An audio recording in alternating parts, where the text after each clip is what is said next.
প্রথমেই বলবো যে আমরা বাংলাদেশ থেকে একটা টার্গেট নিয়ে আসছি। ঋতুপর্ণা চাকমা কলসিন্দুর থেকে উঠে আসা সুন্দরতম হৃদয় যখন দুইটি লিওনেল মেসি সুলভ গোল করে ক্রিশ্চিয়ানো রোনালদোর সেলিব্রেশন করলেন, তখন কি তিনি জানতেন ইতিহাস গড়েছেন? তার এই দুই গোল বাংলাদেশকে এশিয়ান কাপ কোয়ালিফায়ারে মায়ানমারের বিপক্ষে কেবল জয় এনে দেয়নি, নিশ্চিত করেছে এশিয়ান কাপে বাংলাদেশের অংশগ্রহণ। প্রথমে ডিবক্সের বাঁ পাশ থেকে ফ্রি কিক থেকে রিবাইন্ডার হওয়া শটে যেভাবে ঘাস চিরে বলকে প্লেস করলেন, ঈর্ষায় ফেলতে পারেন স্বয়ং লিওনেল মেসিকেও। ঈর্ষা বাড়িয়ে তুলতেই সম্ভবত ক্রিশ্চিয়ানো রোনালদোর সিউ সেলিব্রেশন। তবে মেসি খুশি হবেন ঋতুর দ্বিতীয় গোল দেখে। ডিবক্সের ডান পাশ থেকে বলকে চিপ করে যেভাবে গোলরক্ষককে পরাস্ত করেছেন, কেবল লিওনেল মেসির পক্ষেই সম্ভব এমন চিপের। শেষ ভাগে মায়ানমার এক গোল শোধ করেছে, কিন্তু তাতে কেবল ব্যবধানই কমেছে, ফলাফল পরিবর্তন হয়নি। তবে ঋতুপর্ণার ক্রসগুলো সতীর্থরা কাজে লাগাতে পারলে ব্যবধান বাড়তে পারত 2 কিংবা 3 গোলের। এরই মাঝে এশিয়ান কাপে বাংলাদেশের যাত্রা কাগজে কলমে নিশ্চিত হয়েছে।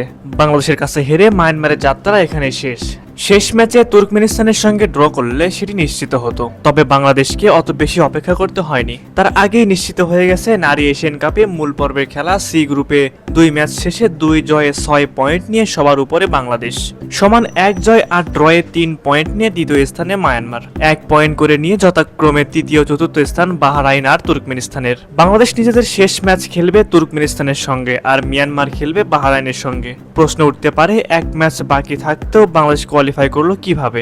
সেই প্রশ্নের উত্তর একটু সহজ করে মেলানো যাক চলুন। টুর্নামেন্টের নিয়ম অনুযায়ী যদি 2 দলের পয়েন্ট সমান হয় তাহলে মুখোমুখি লড়াইয়ে জয়ী দল কোয়ালিফাই করবে। গোল ব্যবধান দেখা হবে পরের ধাপে গিয়ে, এখানে মূলত এগিয়ে বাংলাদেশ। প্রথম ম্যাচে মিয়ানমারের কাছে 8-0 গোলে হারের পর বাহরাইনের সঙ্গে ড্র করেছে তুর্কমেনিস্তান, তাদের পয়েন্ট এখন 1। শেষ ম্যাচে তাদের প্রতিপক্ষ বাংলাদেশ। এখন শেষ ম্যাচে যদি বাংলাদেশ তুর্কমেনিস্তানের বিপক্ষেও হেরে যায় তাহলে তাদের পয়েন্ট হবে 4 আর বাংলাদেশের পয়েন্ট হবে 6। ফলে বাংলাদেশের মূল প্রতিপক্ষ হয়ে দাঁড়ায় মিয়ানমার।